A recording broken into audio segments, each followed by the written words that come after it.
Bom dia, irmãos. A graça e a paz do nosso Senhor Jesus sejam com todos. Amém. Estava ali e me veio um texto no coração. Os irmãos conhecem muito bem aquele que diz assim: mas Deus prova o seu amor para conosco, em que Cristo morreu por nós, sendo nós ainda pecadores. Amados, nós sabemos que o nosso Senhor, Ele nos olhou e nos considerou. Ele nos olhou com aqueles olhos ternos de amor e veio até essa terra. Viveu aqui uma vida totalmente irrepreensível, sem mácula, sem ruga, sem mancha, sem nada. E foi até aquela cruz por amor a cada um de nós. Ele nos olhou e Ele nos amou e se entregou por cada um de nós. Depois Ele desceu até as partes mais baixas da terra. Lá venceu todas as coisas e subiu aos céus ressuscitado. E hoje Ele está assentado no seu lugar, que é no trono desse universo, aonde Ele vive a interceder por cada um de nós. Esse nosso Senhor, Ele é maravilhoso. Ele merece toda a glória, toda a honra, todo o louvor e todo o poder. Queria que os irmãos abrissem a palavra junto comigo em Apocalipse, no capítulo 1, a partir do verso 9. Apocalipse, capítulo 1, verso 9. Nessa manhã, o intento do meu coração é que o Espírito nos conduza a considerar essa visão que João teve aqui, a visão do Cristo glorificado. E essa visão, ela começa João começa a detalhá-la a partir do verso 12.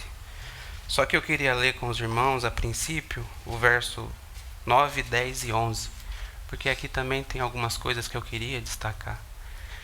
Então o verso 9 diz assim: eu, João, que também sou vosso irmão e companheiro na aflição, e no reino, e paciência de Jesus Cristo, estava na ilha chamada Patmos, por causa da palavra de Deus, e pelo testemunho de Jesus Cristo. E fui arrebatado no Espírito no dia do Senhor, e ouvi de trás de mim uma grande voz como de trombeta, que dizia: eu sou o Alfa e o Ômega, o primeiro e o derradeiro. E o que vês, escreve num livro, e envia às 7 igrejas que estão na Ásia, a Éfeso, e a Esmirna, e a Pérgamo, e a Tiatira, e a Sardes, e a Filadélfia, e a Laodiceia. Irmão, João começa aqui dizendo o motivo pelo qual ele estava naquela ilha chamada Patmos. E eu creio que é importante, e a grande maioria dos irmãos aqui já sabem, naquela época essa ilha era usada como uma espécie de prisão. Todos aqueles que de alguma forma incomodavam o imperador ou faziam alguma coisa errada eram enviados para lá, para ficarem exilados do restante do mundo. E com João foi assim, né? João foi mandado para lá, conforme a gente consegue ler aí no verso 9, por conta de estar pregando a palavra de Deus. E também por conta de estar transmitindo o testemunho de Jesus Cristo. Ele não cometeu crime algum. Ele só falava daquilo que ele contemplou com os seus próprios olhos. Ele falava a respeito da pessoa de Cristo com quem ele teve um relacionamento. Ele falava a respeito do seu Senhor. E por isso ele foi mandado para lá. Por isso o imperador o enviou para lá. E nos conta a tradição que nessa época João morava na cidade de Éfeso e era pastor naquela localidade. E para enfraquecer aquele grupo e dissuadir João do testemunho de Jesus Cristo, foi que o imperador mandou João para aquela ilha chamada Patmos. Foi exatamente por isso. E no verso 10, há algo ali que realmente chamou muita atenção no meu coração. Porque João diz assim, que foi arrebatado no dia do Senhor. Irmãos, essa expressão no dia do Senhor, na palavra, ela pode significar aquele dia do juízo final. Aquele dia em que será proclamada a sentença daqueles que não creem no nome do Senhor, que não creem na sua palavra. Mas aqui, nesse contexto, a expressão no dia do Senhor diz respeito ao primeiro dia da semana. Diz respeito ao domingo. E é impressionante o Espírito ter deixado isso gravado aqui para nós, porque, como eu disse, João, conforme nos diz a tradição, ele era pastor ali na igreja de Éfeso. Então, muito provavelmente, nesse dia, João estava mais aflito do que os demais dias, porque a vontade dele era estar junto com os irmãos, falando a respeito de Cristo, adorando a pessoa de Cristo. E ele não podia fazer isso porque estava impedido pelo imperador. Estava exilado naquela ilha, mas o imperador ele não tinha poder de reter a vontade de Deus e a manifestação de Deus. E foi exatamente neste dia, no dia do Senhor, que o Senhor concedeu essa visão tão preciosa, tão esplendorosa para João, a visão do Cristo glorificado. E foi ali, naquele dia, no dia do Senhor, que ele pôde ter um relacionamento íntimo, uma comunhão íntima com o seu Senhor. Que nós nessa manhã, juntos, possamos ter essa mesma comunhão íntima com o Senhor. Que nós nessa manhã juntos, unidos, uns com os outros, também possamos ter comunhão diante desse que é o excelso e é o sublime. Meus irmãos, hoje nós estamos reunidos aqui, temos um privilégio tremendo de estarmos reunidos em torno do nome do Senhor, para fazer memória daquele sacrifício vivo, perfeito. E hoje é o primeiro dia da semana. Inclusive, esse primeiro dia da semana era separado pelos cristãos daquela época a partir da ressurreição de Cristo, para poder louvar, adorar e bendizer o nome do Senhor. Essa realidade, depois se os irmãos quiserem procurar e verificar se era isso mesmo, está descrita lá em Atos, no capítulo 20, no verso 7. Os irmãos não precisam abrir agora, mas está lá.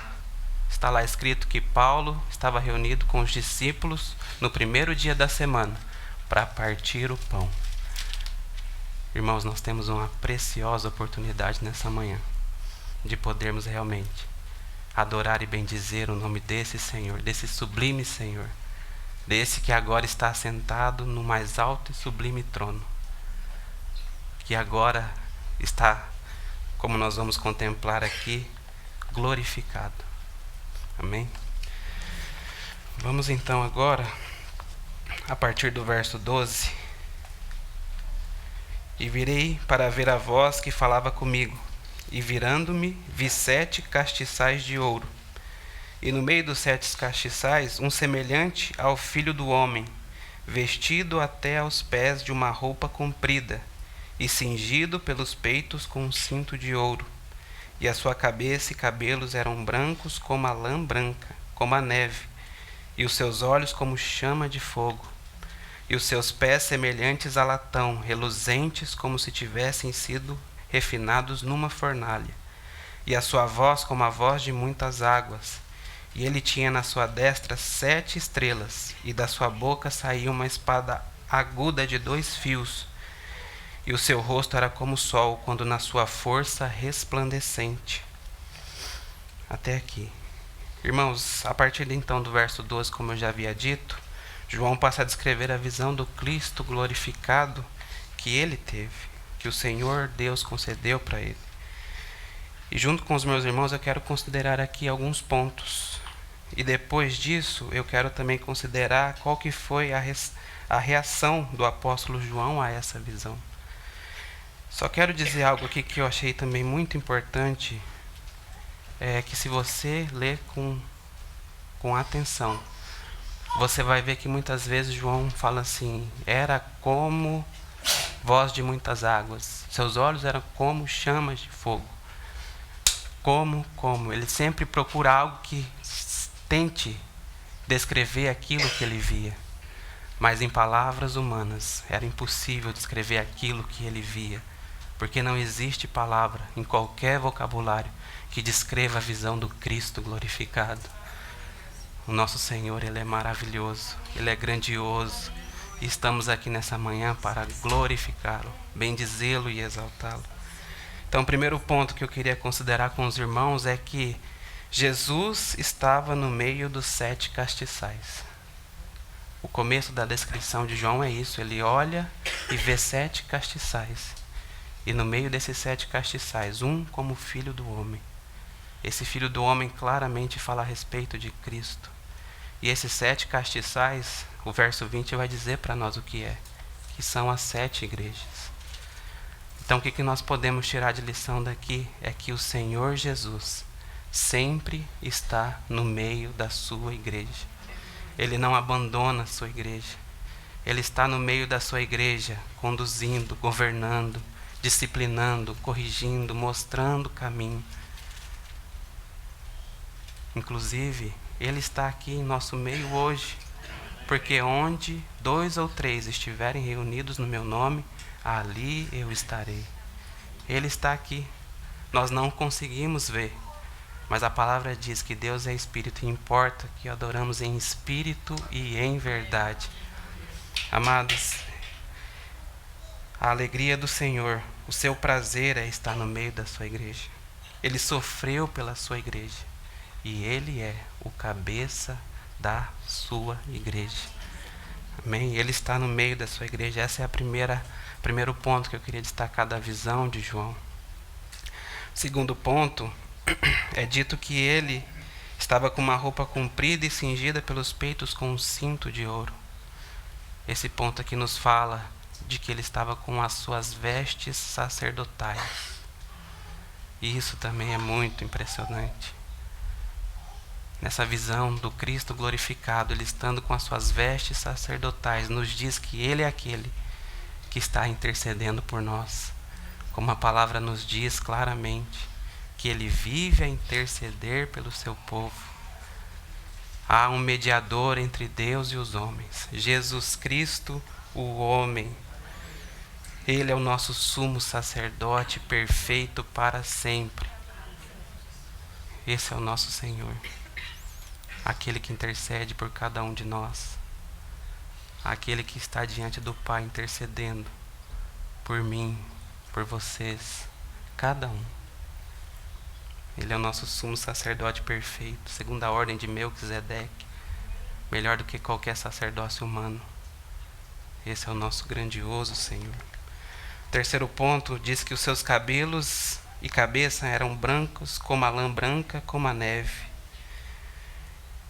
Irmãos, esse que João viu semelhante ao Filho do Homem, tinha então seus cabelos e cabeças brancas, como a lã branca e como a neve. Isso aqui não quer dizer a respeito de velhice ou algo do gênero.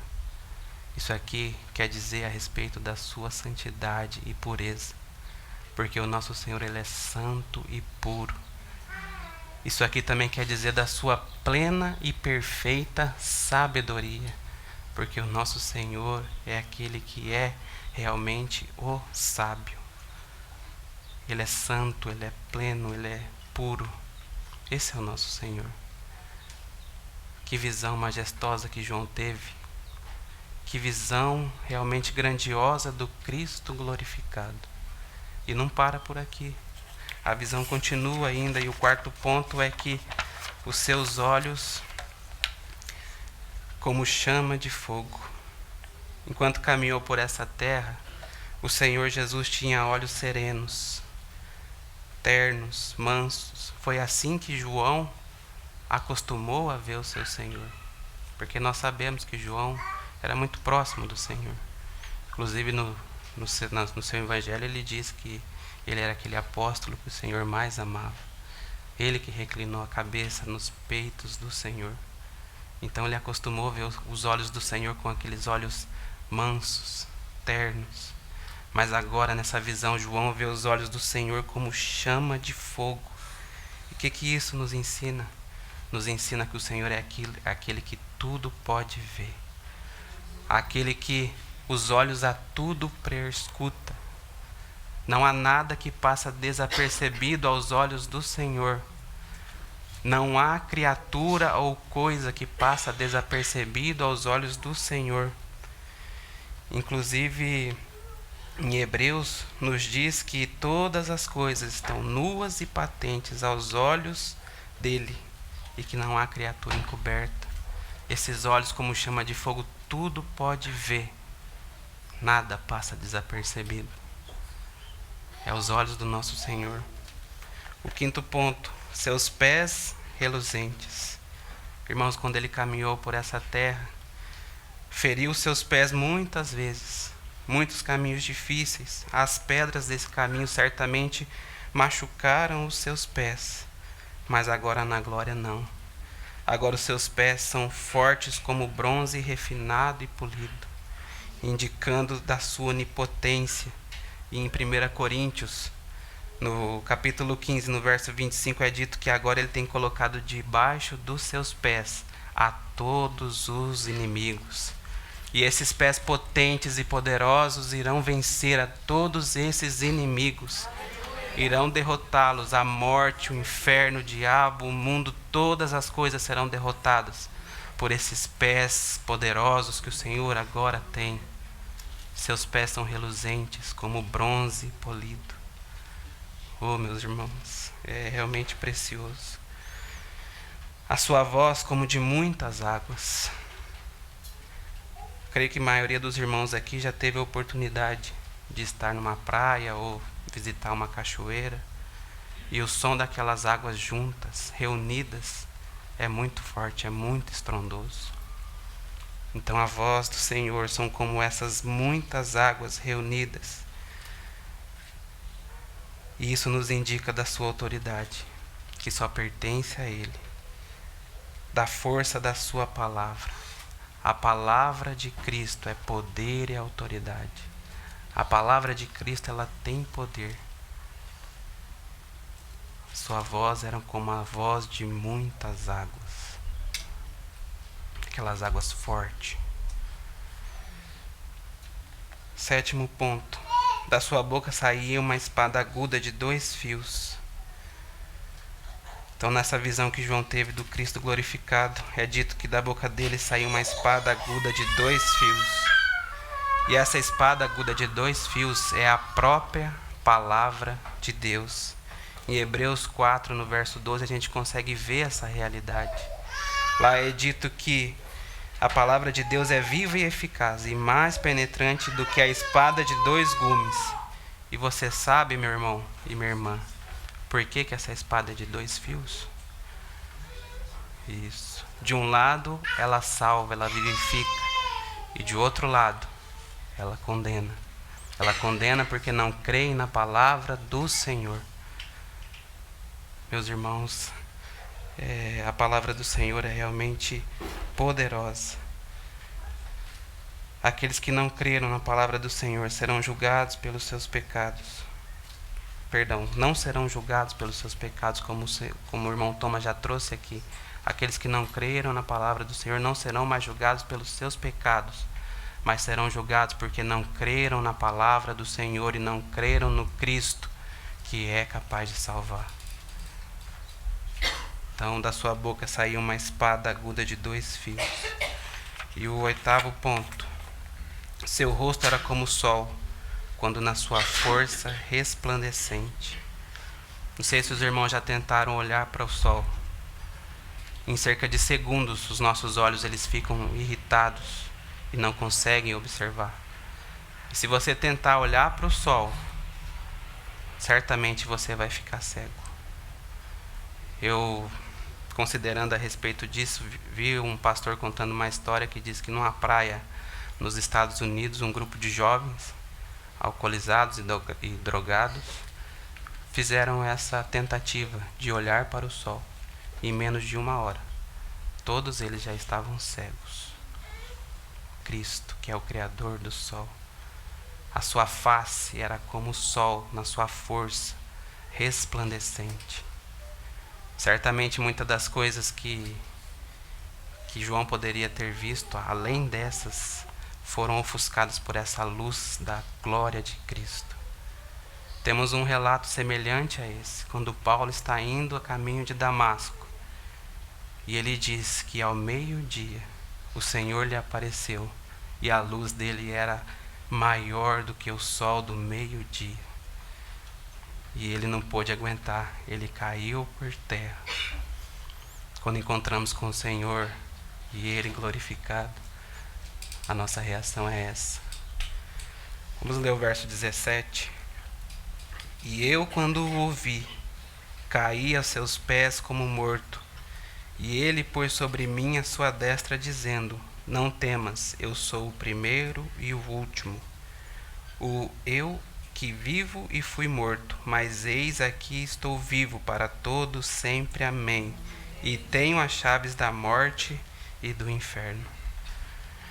Irmãos, lendo um comentário de Moody sobre esse capítulo, especificamente esses versos que lemos, ele diz que toda a descrição nos dá, em primeiro lugar, uma esmagadora impressão da onipotência de Cristo. E João, quando viu o Cristo glorificado, ele não se aguentou. Ele caiu aos seus pés como morto. E essa reação ela é perfeitamente pertinente, porque ele compreendia a sua falta de dignidade diante daquele que é digno, diante daquele que é totalmente digno. Também ele compreendia quem era aquele. Aquele era o Senhor que o salvou. E ele precisava adorar, bendizer e exaltar aquele Senhor. E é realmente impressionante que o texto nos fala o seguinte, que quando João caiu aos pés de Cristo, há um toque em João, e o que o Senhor diz para ele é: não temas. E sabe por que o Senhor diz para ele: não temas? Porque a história está nas mãos do Senhor. Toda a história está nas suas mãos. Ele é o primeiro, Ele é o último. Porque Ele é eterno. Por isso João não precisa temer. Porque Ele é aquele que morreu, mas a morte não pôde retê-lo, porque Ele é o autor da vida. Ele é aquele que morreu, mas a morte não pôde retê-lo, porque Ele é santo, Ele é puro e não tem pecado. Ele morreu, mas a morte não pôde retê-lo, porque Ele é o vencedor. Então João não precisava temer, porque diante dele estava o Cristo glorificado, aquele que venceu a morte, aquele que a morte não pôde retê-lo, e agora ele tem autoridade sobre a morte e sobre o inferno, porque é dito que as chaves da morte e do inferno estão em suas mãos. Amados irmãos, que visão preciosa que João teve. Que o Senhor possa realmente nessa manhã abrir os nossos olhos e nos dar essa visão do Cristo glorificado. Mas que não nos esquecemos que esse Cristo que está glorificado é aquele mesmo que disse: eu irei curá-los. Não nos esquecemos que esse Cristo que está glorificado é o nosso perfeito sumo sacerdote. Não nos esquecemos que esse Cristo agora glorificado é aquele que no jardim do Getsêmani suou sangue, pensando naquela obra que Ele havia de fazer por cada um de nós. Esse que agora está glorificado é aquele que disse: tetelestai, tudo está consumado. A obra está feita, ela é perfeita. Esse que está glorificado é aquele que se preparou, veio até essa terra, viveu de um modo digno para realmente chegar naquela hora, na hora da cruz, e dizer: é chegada a minha hora. Esse que está glorificado é o nosso Senhor. É esse que nos convidou nessa manhã para estarmos diante da mesa dele, para fazermos memória desse sacrifício grandioso, maravilhoso e misericordioso. Que nessa manhã mesmo nós possamos levantar as nossas vozes e glorificar esse Senhor com cânticos, com ações de graça, porque Ele é digno, irmão. Ele é digno. Ele é digno de todo louvor, de todo poder. Ele está sentado à destra do Pai. Ele governa esse universo. Ele foi glorificado. Ele venceu todas as coisas. Amém. Senhor, nós bendizemos o teu nome, Senhor. Gratos somos a ti porque tu és o nosso Senhor. Senhor, tu és aquele que está glorificado à destra do Pai e intercede por nós pela eternidade. Senhor, nós louvamos, bendizemos e exaltamos o teu santo nome, porque agora o Senhor é esse que é todo onipotente, que é o poderoso, que vai julgar todas as coisas, Senhor. Glórias e honras ao teu santo nome. Mas muito obrigado por tudo quanto o Senhor fez por nós. Muito obrigado por tudo quanto o Senhor fez em nosso favor, por essa tão grandiosa obra. Glórias e honras ao teu santo nome, Senhor. Amém.